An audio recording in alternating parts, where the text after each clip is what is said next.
हाँ, चौथी बोली ये जो राम लक्ष्मण आए ना हमारे मिथिला में, ये खीर वाली है, ये खीर खाने से पैदा हुए हैं। हाँ, अयोध्या में तो पिता की जरूरत ही नहीं पड़ती, खीर खाओ बच्चे होते हैं। अब लक्ष्मण जी ने सुना राम राम ये तो बड़ा मजाक कर रही हैं हमसे, बड़ी हंसी उड़ा रही हैं।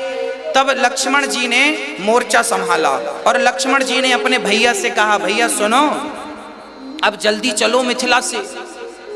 बोले क्यों?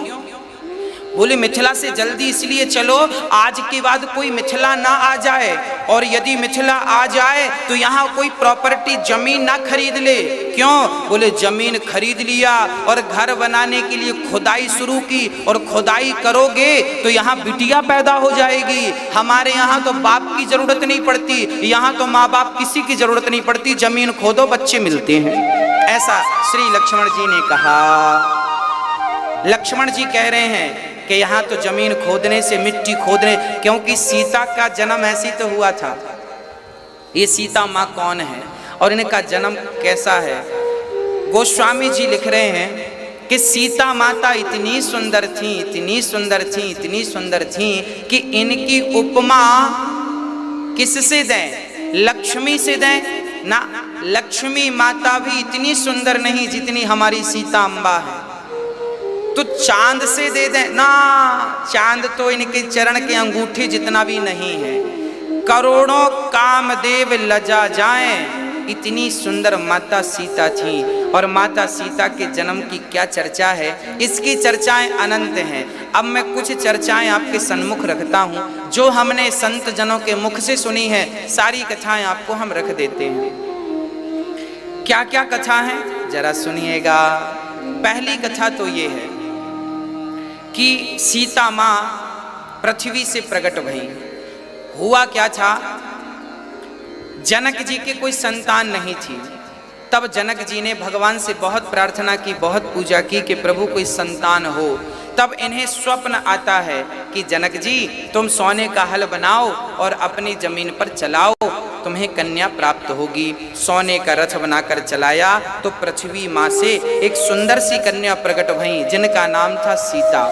अब यहाँ पर कुछ लोग ये भी कहते हैं, कुछ लोग ये कहते हैं कि सीता रावण की बेटी है। अब सीता का रावण से क्या संबंध है, कैसे बेटी है, ये भी मैं आपको स्पष्ट कर दूं। ऐसा विद्वान लोग कहते हैं। ये बात कहाँ लिखी है मैं जानता नहीं हूँ, पर संतों के मुख से सुनी है तो आपको सुना रहा हूँ। ये सीता की सच्चाई चर्चा, सच्ची चर्चा तो यही है कि सीता माँ पृथ्वी से प्रकट हुई। पर कुछ लोग ये भी कहते हैं कि रावण की बेटी हैं। अच्छा, रावण की बेटी किस आधार पर कहते हैं वो भी मैं आपको स्पष्ट कर दूं। बात ऐसी है कि एक बार रावण संतों से खून लेकर के, रावण संतों से टैक्स किसका लेता था जानते हो? उनके खून का टैक्स लेता। चलो टैक्स में अपना खून दो। तब संत लोग अपना कुछ कुछ काट काट के रावण को खून दिया करते थे, ब्लड दान किया करते थे, रक्त दान किया करते थे, सारे ब्राह्मणों का, संतों का। अच्छा, रावण संतों को बड़ा सताता था, सारा रक्त लेता था ताकि रक्त के बिना ये मर जाए। हाँ, तो टैक्स में रक्त लेता था। एक घड़े में इसने सारा रक्त भरा संतों का और मंदोदरी को लाकर दे दिया। एक बार रावण के मन में कुछ खिचड़ी चल रही थी, मैं अभी बताऊंगा क्या खिचड़ी थी। खिचड़ी ये थी, रावण जनक से बहुत जलता था, क्योंकि जितनी सुंदर लंका थी ना, उससे कई गुना ज्यादा सुंदर मिथिला थी। मिथिला बोले तो आज वो मिथिला बिहार में, बिहार प्रांत जो नेपाल से लगा हुआ है वो मिथिला नगरी है। तो ये जो नगरी थी ना बड़ी सुंदर थी, बहुत सुंदर थी। तो रावण जलता था जनक जी से कि इनके पास इतना वैभव है, इतनी संपदा है। तो रावण ने एक दिन सोचा कि संतों का रक्त इनकी जमीन पर गाड़ दूंगा तो जहां संतों का रक्त होता है ना वहां बारिश नहीं होती, बारिश नहीं होगी, इनको सूखा पड़ जाएगा, संत प्रजा श्राप देकर नष्ट कर डालेगी। तब संतों का रक्त इकट्ठा किया रावण ने और इकट्ठा करके और वो मंदोदरी को देता है कि जरा तुम संभालना, हम आएंगे ले जाएंगे। अब रावण अपने काम से चला गया। एक दिन क्या हुआ कि वो रक्त, रात्रि को प्यास लगती है मंदोदरी को प्यास लगी तो रक्त को पानी का घड़ा समझ करके वो रक्त पी लिया। मंदोदरी ने संतों का रक्त पी लिया और जब पिया तो कुछ दिनों के बाद वो गर्भवती हो गई। एक दिन रावण से मंदोदरी ने कहा, अच्छा मंदोदरी गर्भवती होगी क्योंकि वो संतों का रक्त था। जब मंदोदरी गर्भवती हुई तो रावण से कहा मंदोदरी ने कि हमने सुना है कि आप गर्जना करते हैं तो गर्भवती नारियों के गर्भ गिर जाते हैं। रावण बोला गिर तो जाते हैं, तो एक बार हम आपकी वो गर्जना सुनना चाहते हैं। मंदोदरी ने कहा सुनाइए। अब रावण पहाड़ पर चढ़ा और गर्जना की। जब गर्जना की तो मंदोदरी जो गर्भवती थी गर्भ गिर गया। गर्भ गिरा तो उस गर्भ को उठाकर मंदोदरी ने उसी घड़े पर डाल दिया और रावण आया तो बोला मैंने घड़ा दिया था, कहाँ है? बोले ये है। वो घड़ा ले जाकर रावण ने जनक की नगरी में गाड़ दिया। इसलिए गाड़ा कि यहाँ पर बारिश नहीं होगी, संतों का श्राप लग जाएगा, संतों का रक्त है इसमें। पर उल्टा हुआ, उस मंदोदरी के गर्भ से जो गर्भ गिरा अब वो घड़े में था और पृथ्वी माँ ने उसका लालन पालन शुरू किया। और समय जब हुआ तो जनक को स्वप्न आया और जनक ने सोने के हल से जब खोदा तो वहां पर एक कन्या उत्पन्न हुई, वह सीता थी। चूंकि वो मंदोदरी के गर्भ से निकली थी इसलिए कहा जा सकता है कि ये रावण की बेटी है।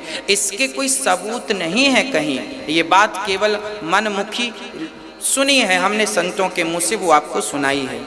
हाँ, अब रावण तो रावण ब्राह्मण था, सब कुछ जानता था। रावण जान गया कि ये मेरी बेटी है। अब आगे मैं आपको सुनाता हूं। इस हिसाब से रावण सीता का पिता हुआ।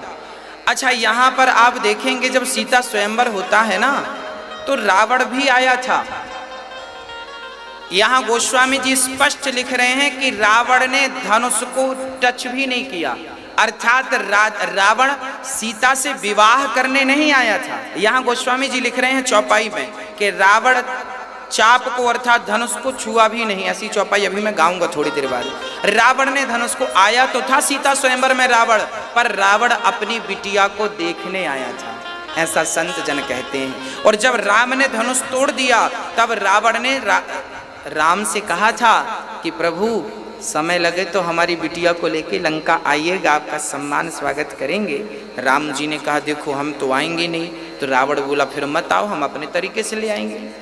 तो इसलिए फिर रावण ने सीता माता को चुराया। इसलिए चुराया कि वो अपना कल्याण करना चाहता था। आगे मैं चरित्र सुनाऊंगा प्रसंगवश, अभी तो केवल सीता माँ के जन्म की चर्चा हमने आपको सुनाई है। अब सीता माँ जनक की पुत्री है और बड़े प्रेम से भ्रमण करके जब मेरे राम वापस आए, शाम हुई, भोजन प्रसादी ब्यारू किया और प्रेम पूर्वक राम जी रात्रि को सोने के पहले गुरु जी के फिर से चरण दबाने लगे।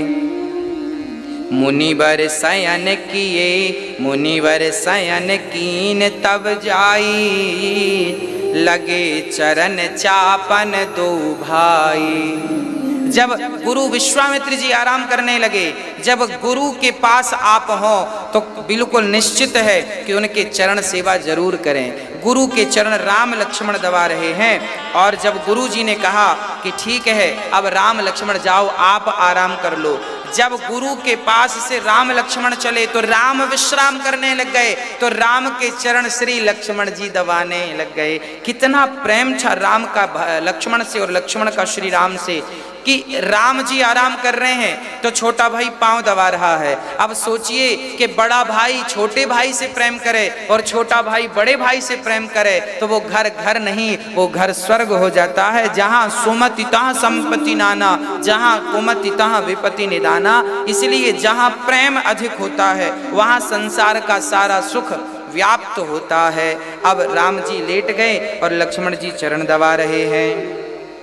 चापत चरण लखन और लाए, सभय प्रेम परम सचुपाए। अब राम जी ने कहा कि देखो लक्ष्मण जाओ, रात्रि बहुत हो गई है, जाकर सो जाओ। तो राम जी सोए, गुरु जी सोए, पर लक्ष्मण नहीं सोए। क्या लिख रहे हैं गोस्वामी जी? उठे लखनु निसि विगत सुनी, अरुण निषाद धुनि कान, गुरु ते पहले जगतपति, जागे राम सुजान। शिष्यों का धर्म है कि वो गुरु से पहले, आज राम जी गुरु के बाद सोए थे, और यहां लिखा है गुरु ते पहले जागे, गुरु ते पहले जगतपति जागे, अर्थात गुरु के पहले राम जाग गए। इसलिए जाग गए कि हम नहा धो के तैयार होंगे तब तो गुरु की आज्ञा का पालन कर सकेंगे। अब गुरु जी जाग गए और चेला सो रहा है। ये घोर कलयुग है। तब तो लक्ष्मण जी, अच्छा राम जी के लिए जागने लिखा है और श्री लक्ष्मण जी तो सोए ही नहीं थे। तो लक्ष्मण जी उठे, लखन बैठे थे लक्ष्मण जी तो उठ गए, और यहां पर गुरु ते पहले जागे, अर्थात राम सो रहे थे तो जाग गए, पर लक्ष्मण जी सो रहे थे ऐसा नहीं लिखा। उठे मतलब बैठे थे, रात्रि में पहरा दे रहे थे, बैठ गए थे, उठ गए। चलो सवेरा हो गया, 4 बज गए, उठे, जल्दी से नहाया धोया और राम जी के सामने खड़े हो गए। जब राम जी के पास लक्ष्मण जी आ गए तब लक्ष्मण जी जागे, और जब लक्ष्मण और राम जाग गए उसके बाद श्री गुरु विश्वामित्र जी जागे। ऐसी गुरु भक्ति, ऐसी भाई की भक्ति रामचरित के सिवा दुनिया में कहीं और प्राप्त नहीं हो सकती। ये रामचरित्र है भक्तों। ऐसी मर्यादाओं का पालन यहाँ श्री राम जी कर रहे हैं और श्री लक्ष्मण जी कर रहे हैं। कैसे गुरु सेवा होती है, कैसे भाई सेवा होती है। अब सुबह हुआ, गुरु जी स्नान ध्यान करके पूजा पर बैठ रहे हैं, और जब पूजा पर बैठे ना तो हमारे श्री राम जी चल पड़े। कहाँ जा रहे हैं? बोले पुष्प लेने जा रहे, चलो पुष्प वाटिका से जरा पुष्प तोड़ लावें। और जब पुष्प लेने गए तो कितना बढ़िया दर्शन है। माली ने देखा कि कोई बगीचे में घुसा चला आ रहा है। तभी बगीचे के मालिक ने, अर्थात वो बगीचा केवल किशोरी जी का था, वहां केवल श्री सीता मां जा सकती थी, पर जब वहां खड़े उस माली ने राम को देखा, राम को देखते ही सब कुछ भूल गया कि मैं किसका माली हूँ, कहाँ का हूँ। राम ने कहा भैया हम पुष्प गुरुदेव के लिए तोड़ने आए हैं, क्या आप किस बगीचे से तोड़ लें? माली मना कर ना सका। बस प्रिय भक्तों, ये छोटी सी बात यहाँ पर ये दर्शाती है कि आपका व्यक्तित्व ऐसा हो कि सामने वाला आपकी बिना कुछ सुने केवल आपको देख कर ही आपके लिए रास्ता खाली कर दे। आपका व्यक्तित्व, आपका चरित्र जब उच्च कोटि का होगा ना, तो आपका चरित्र आपके स्वरूप पर, आपके संस्कार आपके स्वरूप पर दिखेंगे। राम का व्यक्तित्व ऐसा था, माली रोक ना सका। अब राम पुष्प वाटिका में गए और पुष्प तोड़ने लग गए गुरुदेव के लिए। बड़ी सुंदर छवि थी मेरे राघव की, बड़ा सुंदर दृश्य था। अब कल्पना करिए कि पुष्प वाटिका बड़ी हरी भरी थी, बड़ा सुंदर था, सुंदर सी हवा चल रही थी, सुंदर से पुष्प श्री राम अपने हाथ से गुरुदेव के लिए चुन रहे हैं। उसी क्षण सीता जी अपनी सहेलियों के सहित उसी पुष्प वाटिका में, उनकी देवी का मंदिर था, जगत जननी जगदम्बा का, भवानी का। हाँ, तो माता सीता उसी पुष्प वाटिका में सुबह सुबह आई और वो भी पुष्प तोड़कर पूजा करने गई। अच्छा, वो तो पूजा करने गई, पर सीता की सहेलियों में एक सहेली ने, एक सखी ने कहा कि आप लोग पूजा करने जाओ, जरा मैं जंगल की, अपने बगीचे की सुंदरता देखकर आती हूँ। तब क्या हुआ, एक सखी सिय संग बिहाई और गई रही देखन फुलवाई। तेहि दो बंधु बिलो के जाई, प्रेम विवश सीता पही आई। बड़ा सुंदर। यहाँ राम पुष्प तोड़ रहे थे बगीचे में और यहाँ सखियों के सहे सीता जी आई। तभी एक सखी को लगा कि चलो जरा बगीचे देख लेते हैं। वो सीता को छोड़कर, मंदिर को छोड़कर और वो घूमने निकल गई। अब जब घूमने निकल गई तो उसकी छवि, उसकी नजर राम पर पड़ी, लक्ष्मण पर पड़ी। और ज्यों राम लक्ष्मण को देखा, उस सखी ने मानो उसे संसार का सारा सुख मिल गया हो, झूमने लगी, नाचने लगी, दौड़ी दौड़ी सीता सीता सीता सीता। क्या हुआ? अरे चल तो सही। सीता जी बोली मैं पुष्प चढ़ा दूं माता जी को। अरे तू आके चढ़ाना, पूजा कर लूं, आके करना। अब लो, अब यहाँ कितना बढ़िया संकेत है कि जो सखियां रोज पूजा करने मंदिर जाती थी, उन्हें तो राम का दर्शन पहले नहीं हुआ। और जो मंदिर नहीं गई, घूमने निकल गई, राम उसे मिल गए। इसका तात्पर्य क्या है? बोले भगवान जिसे अपना दर्शन देना चाहते हैं, उसे भगवान दर्शन दे सकते हैं, जब चाहें, जहां चाहें, जैसे चाहें। भगवान कहते हैं कि मुझे पाने की योग्यता भी नहीं। अच्छा, कोई कहे कि भगवान को पाने की ये योग्यता है। भाई आपको सरकारी जॉब करना है तो वहां पर तो एक निश्चित है ना कि आपके पास ये डिग्रियां होनी चाहिए। पर भगवान को पाना हो तो क्या 1 लाख माला जपने से भगवान मिलते हैं? क्या 1000 यज्ञ करने से भगवान? यदि मिलते, भगवान लिख कर दे दें कि भाई तुम इतना करोगे तो मैं मिल जाऊंगा, तो जरूरी नहीं है कितना करने के बाद भी भगवान मिल जाएं। भगवान किसी के यज्ञ जप तप से नहीं, भगवान से प्रेम करते रहो। कभी ना कभी कृपा करके अनायास ही भगवान न जाने किस पर कब कृपा कर दें और कब किसके जन्म जन्म के पाप संचित हो जाएं और कब किसे राघव का दर्शन। ये जो सखी थी, एक सखी सी संग बिहाई, ये सखी कौन थी?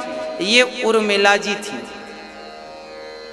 जो सखियों से बिछड़ गई सखी, वो सखी कौन थी? उर्मिला थी।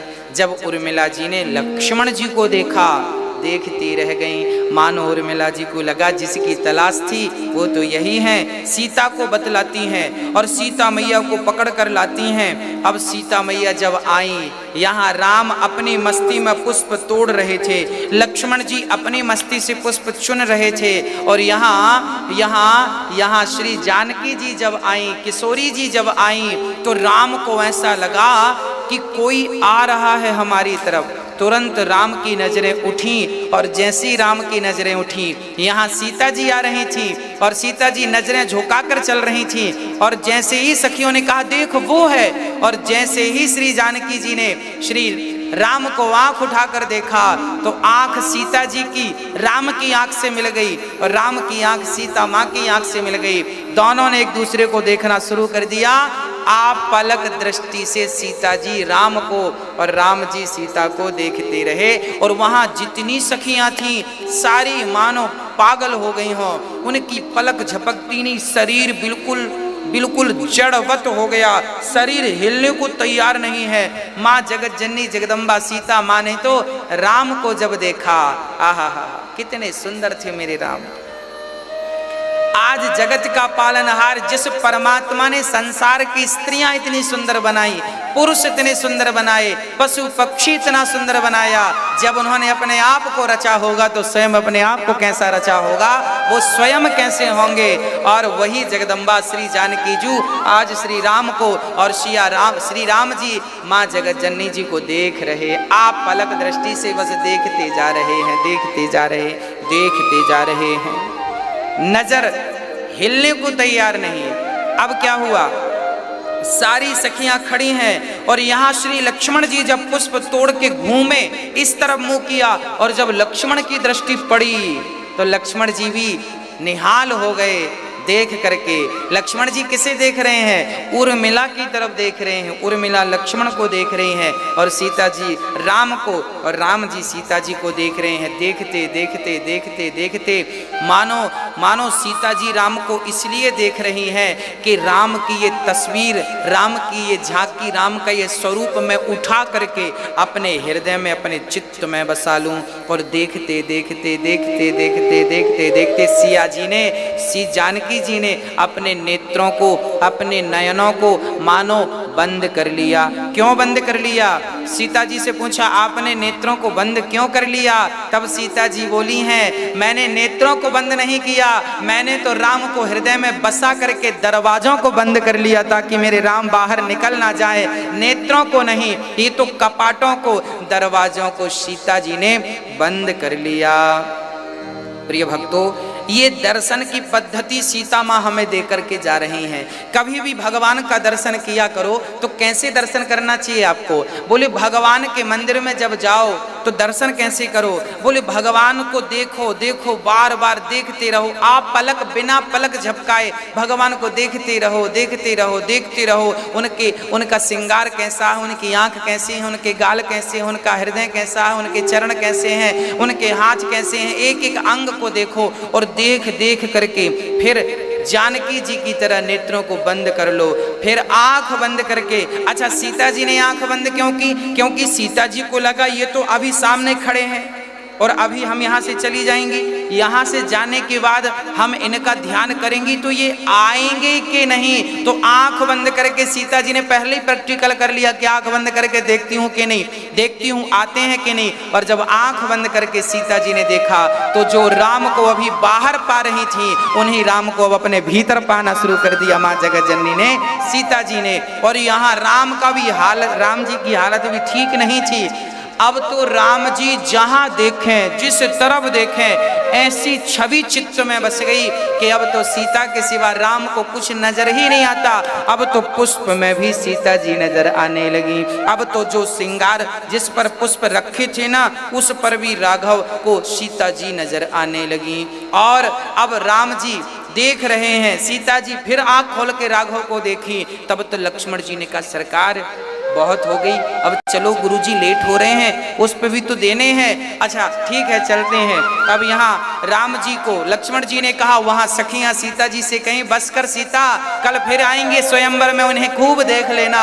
अब सीता को लेकर गई और जब सीता जी आगे गई तो सीता जी ने क्या किया? सीता जी ने प्रार्थना करनी शुरू कर दी। हाँ, एक एक अंग को जब देखा सीता जी ने, उनके मोर पंख लगे हुए थे, कानों को देखा, हृदय को देखा, गालों को देखा, अधरों को देखा। और उसके बाद सीता जी ने जिस देवी की पूजा करना चाहा, उन देवी से कहा, जानी गौरे अनुकूल सिया हिय हर सुन जाय कही, मंजुल मंगल मूल बाम अंग फड़कन लगे। सीता जी अपनी देवी से हाथ जोड़कर कह रही हैं, जगत जननी से, कि मन जाहे राच्यों, हे माता जी मुझे वही वर दीजिए जिसमें मेरा मन लग गया। मन जाहे राच्यों मिलहि सोवर, हमें वही वर मिले जिसमें हमारा अब मन लग चुका है। मन जाहे राच्यों मिलहि सोवर। और माता जी कह रही है सहज में मिल जाए, ज्यादा हमें परेशान होना ना पड़े, सहज सुंदर, जो सुंदर वाले हैं ना वो। अब माता जी ने, जगत जननी ने कहा, सीता वहां तो दो पुरुष खड़े थे, तुम्हें कौन सा पसंद आया बताओ, फिर हम उसी की व्यवस्था करें। तो सीता जी ने कहा, सावरो। वहां दो खड़े थे ना, एक गोरे थे, गोरे लक्ष्मण जी और सांवले राम जी। सीता जी बोली, गोरे नहीं सावरो, और ऐसा हमें चाहिए करुणा निधान। अब देखिए सीता जी क्या कह रही हैं, करुणा निधान। सीता जी ने आज राम का नामकरण कर दिया। पत्नी ना अपने पति को प्यार से कुछ बोलती है, अब क्या बोलती है वो तो आपको ही पता होगा, हमें नहीं, पर हमें इतना जरूर पता है कि सीता जी राम को प्यार से, जानते हो क्या बोलती थी? करुणा निधान। कहते हैं स्त्रियां अपने पति का नाम नहीं लेती, स्त्रियों को कभी भी अपने पति का नाम लेकर नहीं बुलाना चाहिए, पर आजकल तो फैशन का जमाना है, पत्नियां तो खूब नाम ले लेकर के बुलाती हैं। कहते हैं पत्नी यदि पति को नाम लेकर बुलाती है तो पति की आयु कम हो जाती है, उम्र कम हो जाती है, पर आजकल कौन समझाए? सब पढ़े लिखे लोग हैं, मूर्खों को समझाया जा सकता है, पढ़े लिखों को नहीं समझाया जा सकता। हाँ, स्त्री को कभी भी अपने पति का नाम नहीं लेना चाहिए। अच्छा, नाम कब लेना चाहिए? सीता जी ने राम का नाम कब लिया? बोले जब रावण ने चुरा लिया, जब विषम परिस्थिति आ जाए, जब आपके सामने ऐसा हो कि आपके सामने बहुत बड़ा संकट आकर खड़ा हो और जब आपको नाम लेना ही पड़े, तब उस स्थिति में जब रावण चुराया तब सीता ने लिया। अब आपको कोई चुराए तब आप ले लो, तब फिर कोई बात नहीं। अब कोई चुरा ही नहीं रहा फिर भी आप नाम लिए जा रही हो, तब तो गलत है। हाँ, तो ये पाप हो जाएगा। तो नारी को कभी भी अपने पति का नाम नहीं लेना चाहिए। पुत्र को, बड़े पुत्र का, कहते हैं पिता को भी बड़े बेटे का नाम नहीं लेना चाहिए। हाँ, परंतु यहां पर श्री जानकी जी राम जी का नाम क्या रखती हैं? करुणा निधान। हर जगह सीता माँ राम को किस नाम से बुलाती थी? करुणा निधान। राम का नाम नहीं, करुणा निधान आइए, करुणा निधान खाइए, करुणा निधान बैठिए, करुणा निधान कहती थी। यही भांति, अब इस भांति जब श्री जानकी जी ने प्रार्थना की तब क्या हुआ? जगत जननी जगदम्बा को माला पहनाया सीता माँ ने और हाथ जोड़ के कहा कि यही पति मिले, तब वो माला गिरा और सीता जी को हाथ में प्राप्त हो गया। कई बार आप भगवान को पुष्प चढ़ाते हैं और चढ़ाने से वो पुष्प गिर जाता है, आपको लगता गिर गए, गिरा नहीं, वो आशीर्वाद स्वरूप परमात्मा ने आपको दे दिया। जिस कार्य के लिए आपने हाथ जोड़ा था वो कार्य आपका सिद्ध होगा। अब यहाँ पुष्प लौटाए हैं, सीता जी अब चली हैं और अपनी माँ से जाकर के कहा, आहा, सारी सखियां माँ से कहती हैं कि आज वैदेही को आज कोई मिला है और राम जी का चित्त नहीं लग रहा है। जब गुरु के पास गए, पुष्प इत्यादि दिया, तब मन नहीं लग रहा है राम जी का। राम जी लक्ष्मण जी से कह रहे हैं कि लक्ष्मण, आज तक हम रघुवंशियों का मन कभी इस प्रकार विचलित नहीं हुआ, पराई नारी को देखकर मन विचलित नहीं हुआ। तब लक्ष्मण जी बोले, राघव, हो सकता है वो पराई नारी ना हो सकता है उनका आपसे विवाह हो। अब राम जी बोले, वो तो बाद की बात है, पर हमारा मन पहली बार इतना विचलित हो रहा है, हमारा मन शांत नहीं है, मानो शांत सरोवर में किसी ने एक पत्थर फेंक दिया हो। जब शांत सरोवर में पत्थर फेंका जाता है तो तरंग उठने लग जाती हैं। हाँ, तरंग उठने लग जाती हैं। ऐसी राम के चित्त में भी तरंग उठने लगी। अब गुरुजी ने पूजा पाठ किया, राम लक्ष्मण तैयार भये और कहाँ जा रहे हैं? चलो धनुष यज्ञ देखे आवे। अब वहां पर धनुष यज्ञ की तैयारी है। जनक जी धनुष यज्ञ की तैयारी कर रहे हैं। आज जो धनुष पर डोरी चढ़ाएगा वो सीता का पति बन जाएगा। अब राम जी चल रहे सुंदर हैं। समंच था, वहां श्री राम जी को बिठाया गया और अद्भुत दर्शन था। अब राम को देखकर कुछ लोग जलने लगे। अच्छा, ये आए हैं धनुष तोड़ने। अच्छा, वहां बहुत सारे राजा थे, सब बैठे थे। अच्छा, ये आए हैं धनुष तोड़ने। एक बोला, ये क्या धनुष तोड़ेंगे, इनसे तो ये कि तिनका नहीं टूटने वाला। दूसरे ने कहा, देखो साहब, हम ही तोड़ पाएंगे और कोई नहीं तोड़ सकेगा। सारे लोग अपनी अपनी बात करने लगे। तभी राम का दर्शन पता है लोगों ने कैसे किया? जो भगवान से दुश्मनी करता था, भगवान तो उसको सिंह की तरह नजर आए। अभी फाड़ दूंगा तेरी छाती। जो भगवान से स्नेह करते थे, प्यार करते थे, वो लोगों को भगवान कैसे दिखे? मानो भगवान का दर्शन उन्हें मिल गया हो। तो जाके रही भावना जैसी, प्रभु मूरत देखी तिन तैसी। जिनकी जैसी भावना थी आज भगवान ने अपना दर्शन उनको वैसे ही दिया। अद्भुत दर्शन। जो जिस भाव से राम को देख रहा था, राम ने उसी भाव में उनको दर्शन दिया। जो दुश्मनी के रूप में देख रहा था, भगवान दुश्मन बन के दिखे। दोस्त के रूप में देख रहा था, दोस्त बन के। जो पिता के रूप में पिता बनकर। और जो भक्त था उसे भगवान की दृष्टि से भगवान ने दर्शन दिया। जैसे गाय अपने बच्चे को तो चाटती है, बछड़े को, पर कोई उसके बछड़े को हाथ लगाए तो उसके लिए रौद्र रूप धारण कर लेती है। जैसे बिल्ली अपने बच्चे को मुंह पे लेके भागती है, चोट नहीं आता, पर वही बिल्ली जब चूहे को पकड़ती है तो फाड़ डालती है। मतलब अपने के लिए व्यवहार अलग था और दूसरे के लिए व्यवहार अलग था। उसी प्रकार भगवान का दुष्टों के लिए व्यवहार अलग था और भक्त के लिए भगवान का स्वरूप स्वभाव अलग था। जाकी रही भावना जैसी, प्रभु मूरत देखी तिन तै। यदि आप भावना बनाएं कि मेरी माँ भगवान है तो भगवान है। आप भावना बनाएं कि मेरा पिता भगवान है तो भगवान है। यदि भावना अच्छी है तो भगवान सब में है, और भावना नहीं है, कहते हैं ना, भाव का भूखा हूं मैं और भाव ही एक सार है, और भाव से भजले मुझे तो भव से बेड़ा पार है। अद्भुत दर्शन श्री राम जी ने दिया है और राम का पावन दर्शन करके सारे लोग धन्य धन्य हो गए। उसी क्षण रंग भूमि। अब रंग भूमि पर जानते हैं कौन आया? रंग भूमि पर अब जानकी जी आई हैं, और जैसे ही सीता जी का आगमन हो, रंग भूमि जब सिय पगुधारी, देख रूप मोहे नर नारी।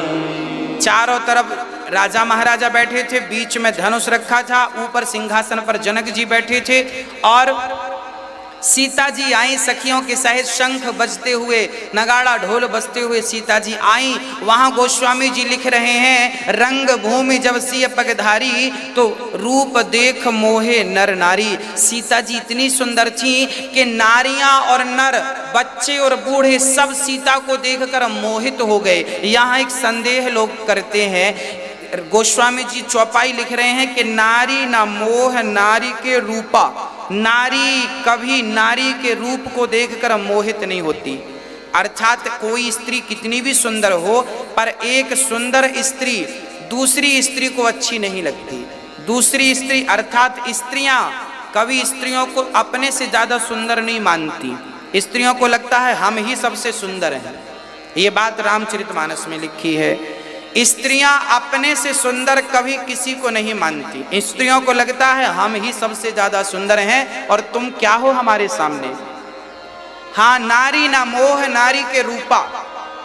स्त्रियां कभी स्त्रियों को देखकर मोहित नहीं होती, पर यहाँ लिखा है कि रंग भूमि जब सिय पगधारी, तो रूप देख मोहे नर नारी। नारियां नारियों को देखकर मोहित नहीं होती, पर आज नारियां सीता को देखकर मोहित हो गईं। अब यहाँ प्रश्न खड़ा हुआ कि जब नारियां मोहित होती ही नहीं है तो सीता को देखकर मोहित क्यों हो गईं? तब समाधान देते हैं कि सांसारिक नारियां अलग हैं और सीता कोई सांसारिक नारी थोड़ी है, ये तो जगत जननी है। आज इन्हें देखकर संसार मोहित हो रहा है, तो इसमें कोई आश्चर्य नहीं मानना चाहिए, क्योंकि ये कोई साधारण स्त्री तो है नहीं, ये तो जगदम्बा है। स्वयं भगवान के लिए अवतार लिया है, माने लीला के लिए लिया है। तो सांसारिक स्त्रियों से इन स्त्रियों की, इन सीता मैया की तुलना नहीं की जा सकती। इसलिए यहाँ पर लिखा है कि रंग भूमि जब सिय पगधारी, तो रूप देख मोहे नर नारी। सारे लोग मोहित हो गए, चाहे वो स्त्री हो, पुरुष हो, बच्चे हों, बूढ़े हों। अब सीता जी आसन पर ऊपर बैठी हैं झरोखे पर, और वहाँ पर उनकी माँ भी बैठी हैं और जनक जी भी बैठे हैं। और यहाँ पर बंदी जन आ गए और बंदी जन कह रहे हैं, सुनो सुनो सुनो, जनक ने प्रण लिया है कि जो इस धनुष को उठाकर इस पर डोरी चढ़ाएगा वही सीता का पति कहलाएगा। बंदी जन गा बजा करके ये बात कह के चले गए अपनी जगह पर। अब राजा महाराजा लोग बड़े प्रेम से अब सबसे पहले एक सज्जन खड़े हुए, मैं धनुष तोड़ूंगा और इस कन्या का पति मैं बनूंगा। अब गए धनुष के पास, एक हाथ को उनको लगा ये मेरे बाएं हाथ का काम है, धनुष को पकड़ा, हिलाए, हिला नहीं, दोनों हाथ से जोर लगाया, दोनों हाथ लगाने के बाद पसीने पसीने हो गए, उठा नहीं।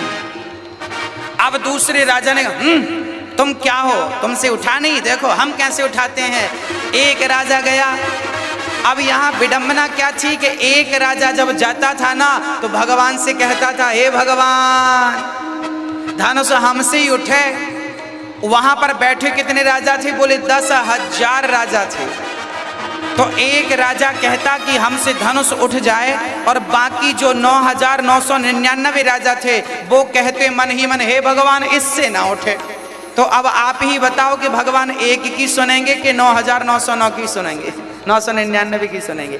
एक कह रहा हमसे धनुष उठ जाए, बाकी कह रहे हैं ना ना ना इससे ना हमसे उठे। अब वो भी हार के आ गया।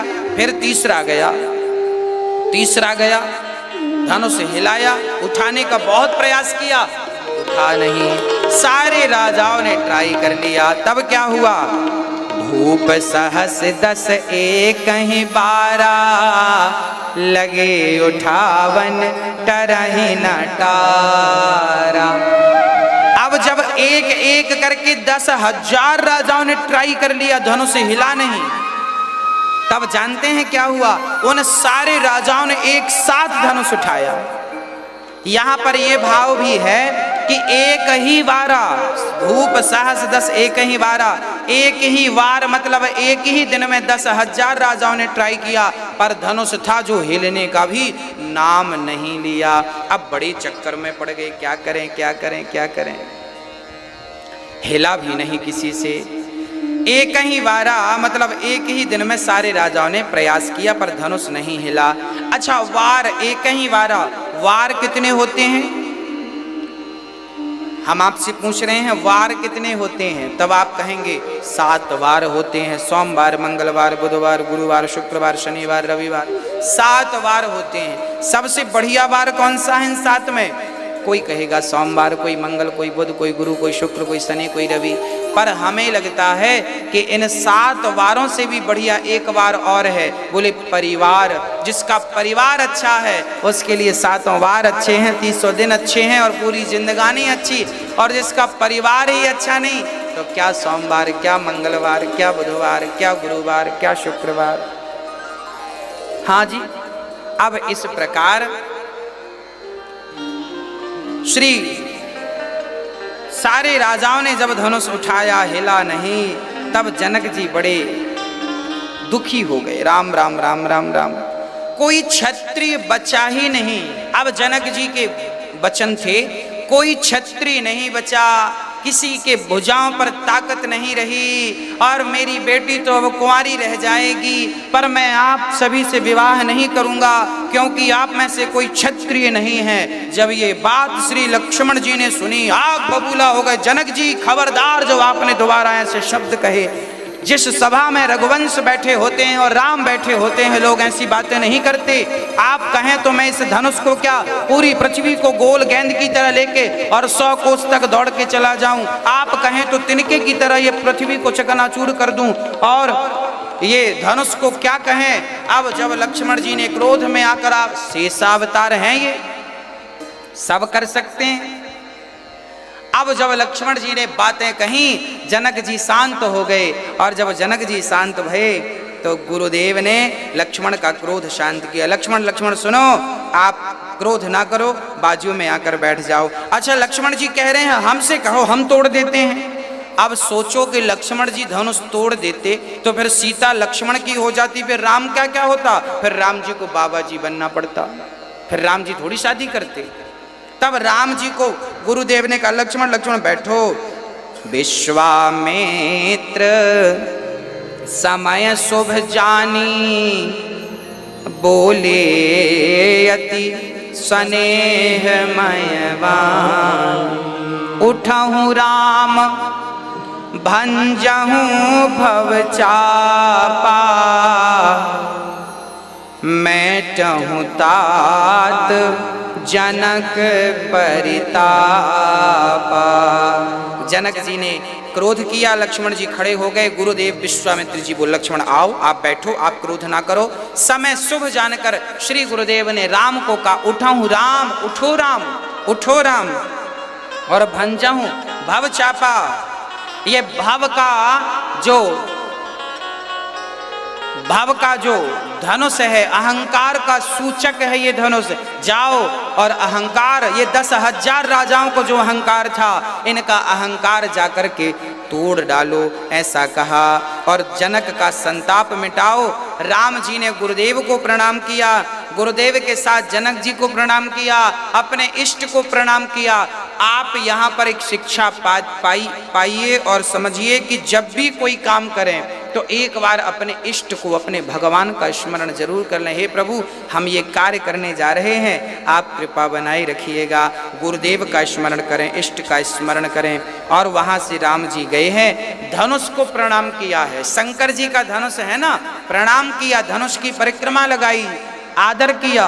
और अब जानकी जी राम को देख रही हैं और जानकी जी की माँ मन में विचार कर रही हैं कि राम राम, ये तो कोमल, इतने बड़े बड़े बलवान राजा जब ना उठा सके, ये बच्चे क्या उठाएंगे। तब कहा कि देखो, किसी को छोटा मत समझो, चींटी भी बड़े से हाथी को पछाड़ डालती है, ये राम है, ये भगवान है। अब श्री राम जी बढ़िया से आगे चलते हैं और राम जी सबके देखते देखते क्या करते हैं, लेत चढ़ावत खैचत गाढ़े, काहू न लखा देख सब ठाड़े। राम जी ने धनुष को प्रणाम किया और राम जी ने देखते ही देखते सब एक टकटकी लगा, बिना पलक झपकाए सब देख रहे हैं। और राम जी ने एक हाथ से धनुष पकड़ा, सबको लगा कि हिलेगा नहीं, सारे लोग सोच रहे थे हिले ना, और राम ने धनुष को उठा लिया एक हाथ से। और उठा करके राम जी ने धनुष पर डोरी चढ़ानी चाहिए, थोड़ा झुकाया कि उसी समय राम के हाथ से धनुष लेत चढ़ावत खैंचत गाढ़े, काहू न लखा देख सब ठाड़े। ते ही धन राम मध्य धनु तोड़ा, और बीच से श्री राम जी ने धनुष को तोड़ दिया। और जैसे ही धनुष टूटा, जय जयकार होने लगी, ले जय जयकार होने लगी। बोलिए रामचंद्र भगवान की। चारों तरफ पुष्पों की वर्षा होने लगी और सारे जो 10,000 राजा थे उन्हें क्रोध आ गया, अब मैं छोड़ूंगा नहीं। राम जनक जी ने कहा कि अभी तक तो तुम्हें मौका मिला, तब तो तुम उठा ना सके, अभी ये उठा ली तो तुम छोड़ोगी नहीं, आओ जरा कर लो युद्ध। सारे लोग बैठे रहे। अच्छा, राम जी ने धनुष को बीच से ही क्यों तोड़ा? क्योंकि कहा जाता है बीच से इसलिए तोड़ा क्योंकि राम जी जानते थे कि हम तोड़ेंगे तो ये लोग उचकेंगे, तो राम जी ने बीच से धनुष तोड़ा इसलिए कि एक लक्ष्मण ले लेगा, एक हम दोनों ही निपटा देंगे 10,000 को, इसलिए बीच से तोड़ा। और तोड़ा क्यों? चढ़ाने की बात थी, तोड़ने की थोड़ी थी। तब कहा इसलिए तोड़ा, भगवान ने धनुष नहीं, भगवान ने धनुष के साथ